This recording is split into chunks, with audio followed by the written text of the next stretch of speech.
என்னையா என்னையும் இப்படி கடைசியில் அரசியல் பேச வச்சுட்டீங்களே. ஆக்சுவலி வந்து லாஸ்ட்டாக ஒரு வீடியோ ஒன்று போட்டிருந்தேன். இதில் வந்து என்னோட ஆதரவு யாருன்னு கேட்டிருந்தீங்க. அதனால் என்னோட ஆதரவு யாருக்கு, டிவிகேக்கா என்டிகே அப்படின்னு ஒரு பதிவு போட்டிருந்தேன். இதில் நிறையவே வந்து கமெண்ட்ஸ் வந்துருந்தது. அதில் குறிப்பாக பார்த்தீங்கன்னா நாம் தமிழ் கட்சி சீமான் சைட்லேருந்து சப்போர்ட்டர் அப்படின்னா நிறையவே கமெண்ட் போட்டிருந்தாங்க. சூப்பராக இருக்குது, நீங்கள் ரெகுலராக வந்து வீடியோ போடுங்க, முக்கியமாக இது வந்து தேவை ஆக்சுவலி அப்படின்ட்டு. இப்போ நம்ம வந்து பார்த்திங்கன்னா ஃபிட்னஸ் சேனல் நடத்திட்டு வரோம். இருந்தாலுமே வந்து வெறும் நம்மளுக்கு பொழப்பு மட்டும் இல்லாத நம்ம உரிமை, நம்ம எதிர்கால தலைமுறைக்கு கண்டிப்பாக வந்து நம்மளோட குரல் வந்து கொஞ்சம் கொடுத்து தான் ஆகணும். ஏன்னா எல்லாருக்குமே ஒரு பெரிய ஆசை இருக்கும். நாம்ளும் சரி, நம்மளோட எதிர்காலம், நம்ம பசங்களாக இருந்தாலும் சரி, ஒரு நல்ல அட்மாஸ்பியராக வாழணும், நல்லா வந்து படிக்கணும். இது எல்லாத்துக்குமே நம்மளுக்கு ஒரு ஆசை இருக்குத்தான். ஆனால் இது எல்லாத்துக்குமே தீர்மானிக்கிறது பார்த்திங்கன்னா அந்த அரசியல் தான். அதனால் அரசியல் நம்ம அப்படியே விட்டுட்டோம்னா கண்டிப்பாக இதில் வந்து ஃப்யூச்சரில் நமக்கு இல்லை, நம்ம ஃப்யூச்சர் ஜென்ரேஷனுக்கு வந்து பிரச்சனை வரும். இப்போ எக்ஸாம்பிளுக்கு பார்த்தோன்னா ரீசெண்டாக ஒரு வார் நடந்தது. இந்த வார் வந்து வேற ஒரு கண்ட்ரிக்கு நடந்த வாரில் நமக்கு இங்கே சிலிண்டர் தட்டுப்பாடு, சாப்பாட்டுக்கே பஞ்சமாச்சு. இதுக்கான காரணம் என்ன நீங்கள் நினைக்கிறீங்க? நாம் ஸ்ட்ராங்காக இல்லை. நம்மளால் நினச்சா அந்த பிரச்சனையை ஆரம்பத்தில் சரி பண்ணியிருக்க முடியும். நீங்கள் எங்கெங்கெல்லாம் வந்து நேச்சுரலாக பயோகேஸ்லாம் வந்து தயாரிக்கிறாங்க, யூஸ் பண்ணுறாங்க தான். பட் நம்ம நாட்டில் எல்லாத்தையும் கார்ப்பரேட் கம்பெனிக்கு விற்றுட்டோம், எல்லாத்தையும் பணம் கொடுத்து வாங்க வேண்டிய சூழ்நிலைக்கு அங்கே தள்ளப்பட்டோம். இதுதான் அங்கே முக்கியமான இருக்கிற பிரச்சனையே. ஸோ அதனால் கண்டிப்பாக வந்து முடிஞ்ச அளவு எலெக்ஷன் வர வரைக்கும் நீங்கள் வந்து ஒருத்தவங்க கேட்டிருந்த ஒரு நண்பர் கவர்ன் போட்டிருந்தாரு, அட்லீஸ்ட் ஏப்ரல் 23 வரைக்குமாவது கொஞ்சம் நீங்கள் பேசுங்க சொல்லுங்கள் அப்படின்ட்டு. ஸோ அதனால் ஓகே, நம்மளால் முடிஞ்ச அளவு கொஞ்சம் பகிர்ந்துக்கலாம். இப்போ பார்த்தீங்கன்னா ரொம்ப முக்கியமான ஒரு விஷயம் வந்துங்க நான் சொல்கிறேன். ரீசெண்டாக நிறைய கமெண்ட் வந்துச்சு. அதில் தாவைக்கா சார்பில் முக்கியமாக 2 கமெண்ட் நான் வந்து செலக்ட் பண்ணேன். அதை நான் உங்களுக்கு என்னென்னு காட்டுறேன். இதில் ஒரு கமெண்ட் போட்டுக்கிறேன். I am okay you supporting Seeman but talking wrong. Vijay just because he is giving free, that is wrong, because there are many unfortunate people living in our country who may not need, but this will help the poor people. Also he said that he will give opportunities for new generation to stand and support their families. Okay, இது ஒரு comment. இந்த கமெண்ட்டுக்கு முக்கியமாக நம்ம வந்து விளக்கம் தரணும். சரி, விஜய் அண்ணன் வந்து ஏழைங்களுக்கு இலவசம் தராங்க அப்படின்னு நீங்கள் சொல்கிறீங்க, அது நல்லதுன்னு சொல்கிறீங்க. அப்படின்னுக்குள்ள தேவைப்படாதவங்களுக்கு பிரச்சனை இல்லை, பட் தேவை இருக்கிறவங்களுக்கு நல்லது தானே தரது அப்படின்னு நீங்கள் சொல்கிறீங்க. அப்படி பார்க்க போனால் நான் டிஎம்கே டிஎம்கேக்கு சப்போர்ட் பண்ணிட்டு போய்ட்டேன். ஆல்ரெடி அவங்க வந்து 50 வருஷமாக தந்துட்டு தானே இருக்கிறாங்க. இவர் வந்து என்ன புதுசாக தர போகிறாரு? ஸோ இதுக்கு வந்து தேவை இல்லையா, நான் ஓட்டு போடணும் அவசியம் இல்லையா எனக்கு? அடுத்து நீங்கள் என்ன சொல்கிறீங்க, நியூ ஜென்ரேஷனுக்கு நல்ல ஆப்பர்ச்சுனிட்டி. என்ன ஆப்பர்ச்சுனிட்டி? ஒரு ஆப்பர்ச்சுனிட்டி நீங்கள் தரீங்கன்னா என்ன ஆப்பர்ச்சுனிட்டி, அதை க்ளீனாக விளக்கணும். பேப்பரை பார்த்து படிக்கக்கூடாது, மனசார சொல்லணும். இப்படி இந்த பிரச்சனை இருக்குது, இந்த ஊரில் இந்த பிரச்சனை இருக்குது, தமிழ்நாட்டில் இந்த சிக்கல்கள், இந்த மக்கள் இந்த இன்னல்கள்லாம் சந்திக்கிறாங்க. அதே மாதிரி எதிர்கால தலைமுறைக்கு வந்து வேலை வாய்ப்பு கிடையாது, வேலை வாய்ப்பு எதனால் கிடையாது, இது எல்லாமே டீட்டெயிலாக நீங்கள் விளக்கணும். சாதாரண ஒரு பிரச்சாரத்துக்கே ப்ராப்பராக டைமுக்கு வர முடியல, லேட்டாக வர்றது, 10க்கு 6 மணிக்கு மேலே பிரச்சாரம் ஒன்றும் கிடையவே கிடையாது. ஏன் அந்த ரீசன் எல்லோரும் கேள்வி கேட்டுட்டு தாங்க. நான் வேறு சும்மா ஏதோ பேசிட்டு இருக்கிறாங்க அப்படின்னு பார்த்தா அதுக்கப்புறம் தான் ரீசன் தெரியுது.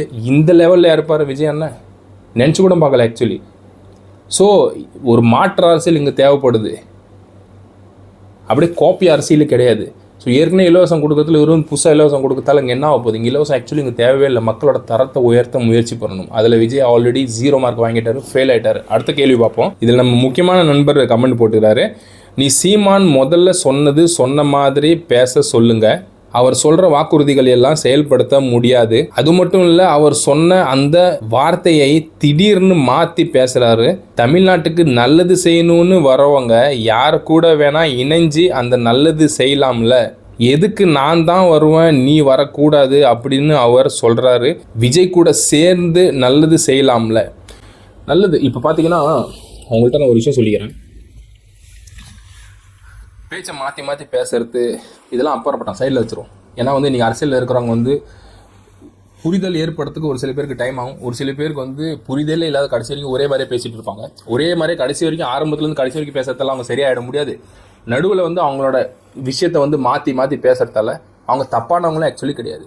ஸோ அவங்க எதுக்காக மாற்றி பேசுகிறாங்க, ஆரம்பத்தில் என்ன சொன்னாங்க, இப்போ அது மாற்றி சொல்கிறதுக்கான ரீசன் என்ன நீங்கள் ஆராய்ஞ்சா மட்டும்தான் அதுக்கான முக்கியமான ரீசன் என்னன்னு உங்களுக்கு வந்து கிடைக்கும். ஓகேவா?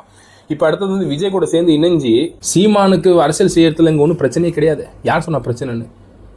ஆரம்பத்தில் வந்து 2 பேரும் ஒன்று சேர்ந்து தான் அரசியல் செய்யலான்னு ஒரு சூழ்நிலை இருந்தது. பட் இதுக்கு முட்டுக்கட்டை போட்டதே விஜய் அண்ணன் தான். உங்களுக்கு தெரியுமா காரணம் என்னன்னு?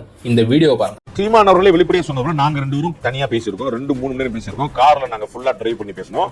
அப்போ தம்பி எங்கள்கிட்ட கேட்டா அப்படி நம்ம காங்கிரஸை சேர்த்துக்கலாமானே அப்படி நம்ம 2 இணைஞ்சு பயணிப்போம். ஒன்று காங்கிரஸ் சேர்த்துக்கலாமானே அப்படின்னு போது நான் எல்லா பிரச்சனைக்கும் காரணம் காங்கிரஸ் தானப்பா, கச்சத்தீவுல இருந்து ஈழத்தமிழ்ல இருந்து எல்லா பிரச்சனைக்கும் அவங்க இந்திய பிரச்சனை எல்லாமே அவங்க தானப்பா காரணம், நம்ம அவங்களே இப்படிப்பா சேர்த்து முடியும் சொன்னேன் அப்படின்னு. சோ கட்சி துவங்கப்படுவதற்கு முன்னாடியே அவருடைய எண்ணம் என்னவா இருந்ததுங்கிறது தெரிஞ்சிருச்சு. காங்கிரஸ் சேர்த்துக்கலாம்னு தெரிஞ்சு விஜய் விரும்பி இருக்கிறான்னு தெரிஞ்சிருச்சு. அப்ப காங்கிரஸ்ல அவருக்கு ஏதோ சோர்ஸ் இருக்கு. அப்ப இவர் வந்து உடன்பட முடியாது, நம்ம வந்து காங்கிரஸ் இணைஞ்சு பண்ண முடியாது, ஈழத்தமிழ் பிரச்சனை இல்ல, காங்கிரஸ் தான் அத்தனை குற்றம் செஞ்சதுங்கிறது திரு சீமானுடைய வாதம். பன்னாட்டு நீதிமன்றத்தில் நிறுத்த வலியுறுத்தி நடைபெற்று வரும் கையெழுத்து இயக்கத்தில் கையெழுத்து போட நடிகர் விஜய் மறுத்திருப்பது உலக தமிழர்களை அதிர்ச்சி அடைய செய்துள்ளது. தமிழர்களை கொன்று குவித்த ராஜபக்சேவிற்கு எதிராக ஒரு கையெழுத்து கூட போட நடிகர் விஜய் மறுத்திருப்பது உலக தமிழர்களை அதிர்ச்சி அடைய செய்துள்ளது.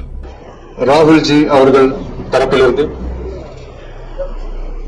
என்னுடைய வெல்விஷரும் ஒருத்தர் இருந்தாரு, அவர் மூலியமா என்ன மீட் பண்ணணும்ட்டு ஒரு அழைப்பு. அதாவது இந்தியாவுக்கு இன்னைக்கு ஒரு பெரிய மாற்றத்தை கொண்டு வரணும்ட்டு அவங்க பாடுபட்டு இருக்காங்க, யங்ஸ்டர்ஸை டார்கெட் பண்ணிட்டு இருக்காங்க. ஒரு காங்கிரஸ் காந்திஜி அவர்கள் கையில் இருக்கும்போது ஒரு நல்ல கட்சியா இருந்தது, இப்பவும் நல்ல கட்சி தாங்க, நான் எதுவும் குறையா சொல்றேன். சில பல கோடிகளை கொடுத்து நம்ம தமிழ்நாட்டு காங்கிரஸ் பையில போட்டுக்கிட்டாங்க. யாரு? ஸ்டாலின் சார். ஆனா உண்மையான காங்கிரஸ் யாரு பக்கம் நிக்குது? நம்ம பக்கம் நிக்குது. ஸோ இதுலேருந்து உங்களுக்கு என்ன புரியுது?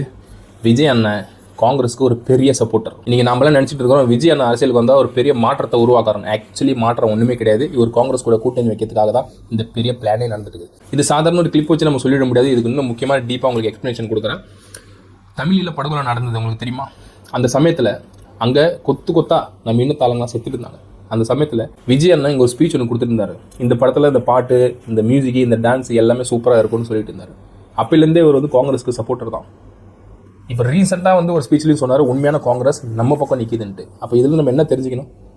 இவர் அரசியலில் வந்து இன்றைக்கி ஜெயிச்சார் அப்படின்னா காங்கிரஸ் கூட தான் கூட்டணி போவார். அப்போ காங்கிரஸ் கூட கூட்டணி போகிறாங்கன்னா இன்றைக்கி காங்கிரஸ் யார் கூட நிற்கிது? திமுக அரசு கூட நிற்கிது. அப்போ ஆல்மோஸ்ட் பார்த்தீங்கன்னா அவங்க எல்லாம் ஒன்று தானே. இந்த கேல்குலேஷன் நான் சொல்லி தான் உங்களுக்கு தெரியணுமா? அப்படி சொல்லி உங்களுக்கு புரியலாம், என்னால் உங்களுக்கு விளக்கவே முடியாது. இதுக்கப்புறம் இன்னொரு முக்கியமான விஷயம் உங்களுக்கு நான் சொல்கிறது என்னென்னு, விஜய் அண்ணனோட புது படம் இன்னொன்று வரப்போகுது. இப்போ சமீபத்தில் பார்த்தீங்கன்னா ரவீந்திரன் துரைசாமி அரசியல் விமர்சகர், இவர் சொல்கிறதுலாம் அப்படியே சூப்பராக இருக்கும். நிறைய பேர் வந்து கருத்து கணிப்பு இது இதுன்னு சொல்லிட்டு இருப்பாங்க. பட் இவர் சொல்கிற கருத்து ஃபர்ஸ்ட் கிளாஸாக இருக்கும். இவர் சொல்கிறது மேக்ஸிமம் 99% ரிசல்ட் பர்ஃபெக்டாக வரும். ஏன்னா 2024 எலெக்ஷன்லேயே வந்து திமுக இவ்வளோ வாங்கும், அதிமுக இவ்வளோ வாங்கும், நாம் தமிழர் கட்சி ஒன்றுமே இல்லாத போயிட்டுன்னு பல பேர் சொன்னாங்க. பல கருத்து கணிப்பில் பல நியூஸ் சேனல்லாம் சொன்னாங்க. ஆனால் இவர் சொன்ன கருத்து தான் கரெக்டாக வந்தது. 8.2% வந்து இவர் சூப்பராக சொன்னார். 8% கிட்ட வரும்னு சொன்னார். அதே மாதிரி வந்தது. அந்த அளவு இவரோட பர்ஃபெக்ஷன். ஸோ இவர் ரீசெண்டாக கொடுத்த அந்த ஸ்பீச்சில் நீங்கள் பார்த்தீங்கன்னா இவர் சொல்றாரு விஜயோட அடுத்த திரைப்படம் இங்கே ரெடி ஆயிடுச்சு அப்படின்ட்டு. அதுலயும் குறிப்பா இது தமிழர்களை இழிவுபடுத்தி எடுத்த படமா இருக்குது. தெரியுமா உங்களுக்கு? இது கேளுங்க. சீமான் அவர்கள் தொடர்ச்சியாக பலமுறை தேர்தலில் வந்து வெற்றி பெறவில்லைனா தொடர்ச்சியாக மக்களுக்காக நான் நிற்கிறேன், என்றாவது ஒரு நாள் மக்கள் என்ன வெளில வைப்பாங்க அப்படின்னு சொல்லிட்டு களத்தில் வந்து நிற்கிறாரு. ஆனால் விஜய் அவர்கள் இப்போது இந்த தேர்தலில் களத்துக்கு வந்திருக்காரு. இன்னும் 10 நாட்கள் தான் இருக்குது எலெக்ஷனுக்கு. இந்த தருவாயில் ஒரு நியூஸ் வெளியாகுது, தேர்தல் ரிசல்ட்ஸை பொறுத்து நான் மீண்டும் சினிமா போவேன் முதல்ல சொல்லியிருந்தேன். இப்போ சொல்கிறேன் அப்படின்ற ஒரு செய்தி எல்லாம் வெளியாகுது. எப்படி பாக்குறீங்க இந்த கம்பாரிசனை? நான் ஒருத்தன் தான் தெளிவா விஜய் கேட்ட டக்கால்ட்டியை எக்ஸ்போஸ் பண்ணேன். பலமுறை பேசுறேன். நீ கடைசி படங்கிறதே பட வசூலை ஏற்றதுக்கு நீ பண்ணக்கூடிய ஒரு நாடகம் தான், அதுல வேற எதுவுமே இல்லைங்கிறத சொன்னேன். இன்னைக்கு வந்து எல்லாமே குழம்பி எடுத்து அந்த நிலைமை வந்து அடுத்தால படம் நடிப்போன்னு வந்துட்டாரு. அடுத்தால படம் நடிப்பாருங்கிறது தான் 100க்கு 100 உண்மை. இந்த படத்துல சீமான வில்லனா காட்டியிருக்கிறாரு, ஈழத்தமிழர்களை அவமானப்படுத்தியிருக்கிறாரு. ஈழத்தமிழர் படுகொலையை வச்சு சீமான அரசியல் பேசுறத அவர் வந்து நக்கல் அடிச்சிருக்காரு. நான் பார்க்கல, சாட்டி துறைமுருகன் சீமான வில்லனை காட்டியிருக்கதாட்டு சொல்றாங்க. நான் சொல்றேன், அப்ப நீங்க வந்து உங்க சுய ரூபத்தை காட்டிட்டீங்க, நீங்க சந்தர்ப்பவாதி அரசியல் வியாபாரிங்கிறத காட்டிட்டீங்க. இப்ப நீங்க வந்து 2009ஆம் ஆண்டு ஈழத்தமிழர்கள் கொண்டு குவிக்கப்பட்ட போது ராஜ்யசபா போஸ்ட்டுக்கு ராகுல் காந்தியை போய் பார்த்தீங்க.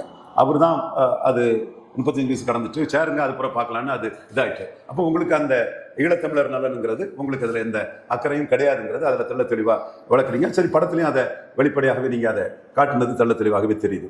இப்பவும் நீங்கள் காங்கிரஸ் கூட்டணிக்கு ஆளாக பிறந்தீங்க. அப்போ சீமானுக்கு உங்களுக்கு டிஃபரன்ஸ் என்ன? சீமான் காங்கிரஸையும் பாஜகவையும் சேர்த்து அடிக்கிறாரு. நீங்க வந்து காங்கிரஸ் கூட்டணிக்காக போறீங்க. அப்ப காங்கிரஸ் என்ன யோக்கியங்கிறது அந்த இடத்துக்குள்ள வருது. நீங்க படம் வரதுக்கு முன்ன என்ன எதிர்பார்த்திருப்பீங்க? காங்கிரஸ் கூட்டணிக்கு வந்துரும்னு எதிர்பார்த்திருப்பீங்க. அப்ப காங்கிரஸ் கூட்டணி விஜய் கூட வந்துரும்னு நினைச்சிட்டு நீங்க ஈழத்தமிழர்கள் சீமான் எடுத்து வைக்கிற தமிழ் தமிழருங்கிற இஷ்யூ நீங்க வந்து புறந்தள்ளுறீங்க.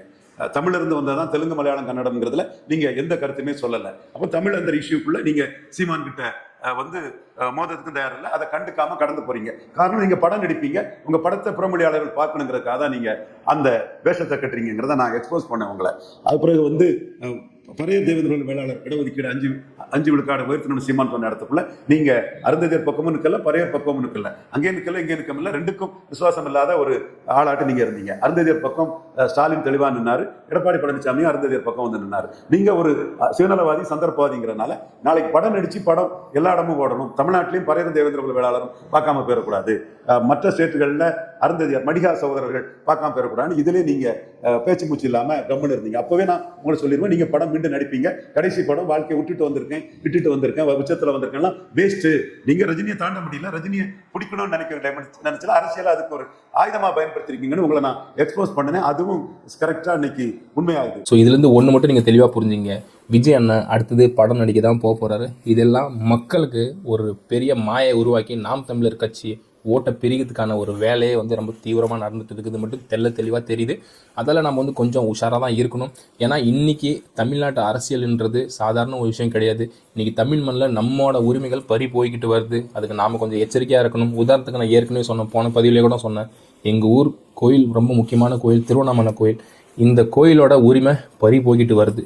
பல கோயில்களில் பார்த்தீங்கன்னா உரிமை பறி போயிட்டு தான் வருது. ஸோ நாளடைவில் நமக்கும் வந்து சிக்கல் தான். இன்றைக்கி நிறையா ஸ்டேட்டில் பார்த்தீங்கன்னா அவங்க எல்லாம் ஸ்ட்ராங்காக இருக்கிறாங்க. ஆனால் நம்ம தமிழ்நாட்டில் மட்டும்தான் நம்மளால் வந்து ஸ்ட்ராங் இல்லாத ரொம்பவே வீக்காக இருக்கிறாங்க. இன்றைக்கி பல பேரோட ஆதிக்கம் நாளுக்கு நாள் அதிகம் ஆகிட்டே வருது. இப்போ பிரச்சாரம் பண்ணங்களோட பார்த்தீங்கன்னா ஒரு ஏரியாவுக்கு ஓட்டு கேட்க போகலாம், அவங்க சொல்கிறாங்க இது நாங்களாம் தெலுங்கர்கள் இங்கே இருக்கிறோம், நீங்கள் யாருமே இங்கே வரக்கூடாது, இங்கே ஓட்டு கேட்கவே கூடாதுன்னு சொல்லி இவ்வளோ ஸ்ட்ராங்காக நிற்கிறாங்க. ஸோ நாளடைவில் நாளைக்கு நம்மளுக்கும் மண்ணிலேருந்து வெளியே ஏற்றிட்டாங்கன்னா நம்ம என்ன பண்ண முடியும் யோசிச்சு பாருங்கள். இது மாதிரி பல இடத்துல வந்து நடந்துருக்குது. லாஸ்ட்டாக வந்து நீங்கள் கேள்விப்பட்டிருப்பீங்க, மகாராஷ்டிராவில் கூட தமிழ் மக்களை வெளியேறுன்னு சொல்லி துரத்துறாங்க. இது வந்து சாதாரண ஒரு விஷயம் கிடையாது, யோசிக்க வேண்டிய ஒரு விஷயம், சிந்திக்க வேண்டிய ஒரு விஷயம்.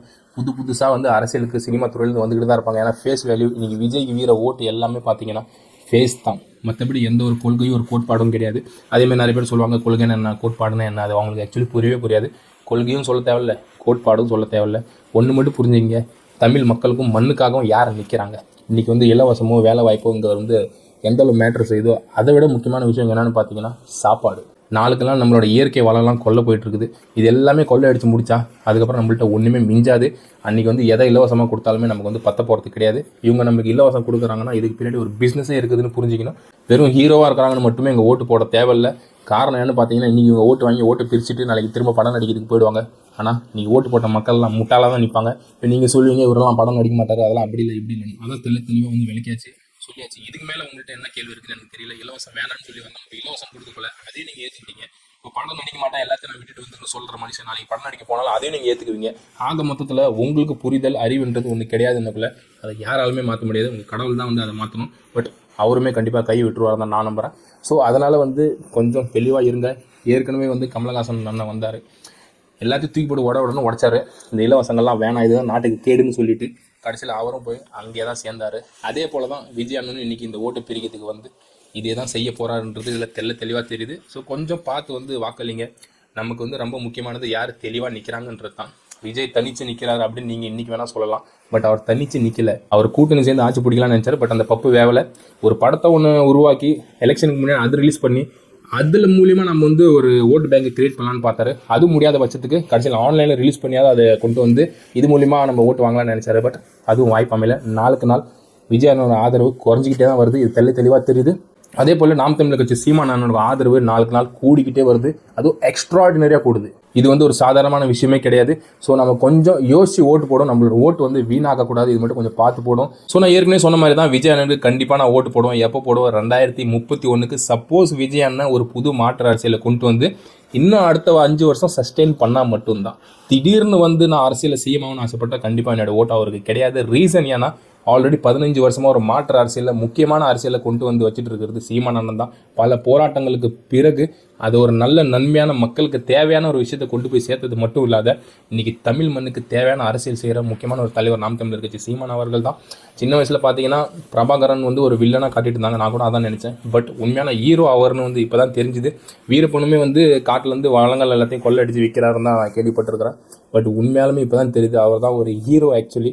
ஸோ இது எல்லாத்தையும் வெளிப்படுத்தி இன்றைக்கி பல பேருக்கு உண்மை என்னன்னு தெரிய வச்சது அண்ணன் சீமான் தான். ஸோ அதனால் வந்து அவர் பட்ட கஷ்டம் வீண் போகக்கூடாது. இந்த 2026 எலெக்ஷனில் என்னோட சப்போர்ட் அவருக்கு தான். இன்னும் ஒரு 5 வருஷம் கழிச்சு சப்போஸ் விஜய் ஸ்ட்ராங்காக இருந்தால் அவருக்கு நம்ம ஓட்டு போடும். பட் இந்த எலெக்ஷனில் அவரோட கருத்து, கொள்கை, கோட்பாடு எதுவுமே தெளிவாக இல்லை. ஒரு டைம் பாஸ் அரசியல் வந்து செஞ்சுக்கிட்டு வராருன்னு கிளியராக தெரியுது. ஸோ இது நமக்கு தேவையில்லாத ஒரு அரசியல். அதனால் இந்த தடவை நான் விஜய்க்கு வாக்களிக்க மாட்டேன்.